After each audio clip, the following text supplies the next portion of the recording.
The silence in the car was heavier than the balloons still tied to the trunk. My daughter sat in the back seat, tiara abandoned beside her, staring out the window. The carnival I'd poured $2,500 into, rides, games, cotton candy, clowns, wasn't hers anymore. The cake told the story. Congrats, Liam, her cousin's name, her grandfather's laugh, and my daughter's face falling quiet, as if she'd suddenly realized her place in this family was optional. That was the moment something inside me hardened. I remember the first time I trusted them with her joy. My father promised me, "We'll make sure she feels special. She's the only princess today." I believed him. I always did. Growing up, I mistook his shortcuts for wisdom, his cruelty for discipline. I told myself things would be different for my little girl. But the betrayal was precise, planned. They folded her birthday into Liam's just to save money. A joint celebration, they called it, without ever asking me. The moment I saw that cake, pink frosting hiding someone else's name, I knew it was an accident. It was strategy. My daughter's moment, stolen and paraded as efficiency. The signs had been there, subtle. My brother's wife calling me to check if I'd booked entertainment. My father insisting on handling the cake. Their offhand jokes about overdoing birthdays. I ignored them. I wanted peace. I wanted family. But that day, watching my daughter sit small in the shadow of my brother's boy, every suspected suspicion crystallized into fact. They didn't forget her. They erased her. I didn't cry. I didn't argue. I didn't make a scene. I smiled. I thanked them. I carried gifts to the car. And then I started planning. The carnival vendors had already been paid, but they were loyal to me. I called them that night. Every clown, every balloon twister, every caterer. I canceled every booking for the year ahead. Every family event they'd planned.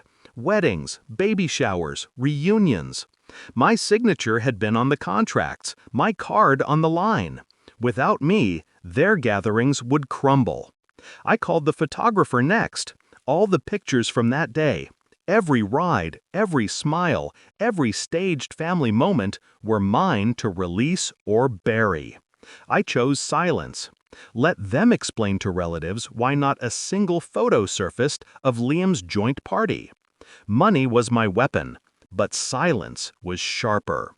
I blocked them from my daughter's schedule. No more weekend visits. No more family dinners. Every excuse they'd used to push her aside, I turned back on them. They noticed quickly. My father's voice filled my voicemail. "You're overreacting. It was just a cake." My brother texted, "Kids don't care. They'll forget." But my daughter didn't forget. I saw it in the way she folded her tiara into a drawer and never touched it again. I saw it in how she asked, weeks later, why was my name missing?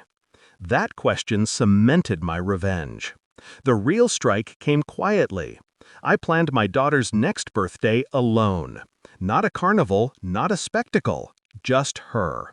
A garden party in our backyard, hand-picked guests. Her favorite food, her name stitched into every detail. I posted the pictures online, her radiant smile beneath banners that read only her name. And I tagged no one. No grandparents, no uncles, no cousins. The silence spread like wildfire. Relatives who saw the photos called my father, confused why they hadn't been invited. I didn't need to say a word. Their own exclusion became the punishment. When my father finally confronted me, his voice shook with something I'd never heard before: fear. "You're dividing this family." "No," I told him, calm. "You did that when you laughed at her." For once, he had no reply. It didn't end in shouting. It ended in emptiness. Invitations they expected never came. Calls went unanswered. They wanted me to explode so they could dismiss me as dramatic. Instead, I starved them of access, of control, of the child they thought was theirs to fold into the background. And every time I saw my daughter smile freely, without the weight of their comparisons, I knew the revenge had landed. By evening that first day, my phone was a battlefield. Missed calls, angry texts, pleas disguised as apologies. But I didn't respond. I watched my daughter fall asleep with a stuffed bear from the carnival, her breathing even, her face unburdened.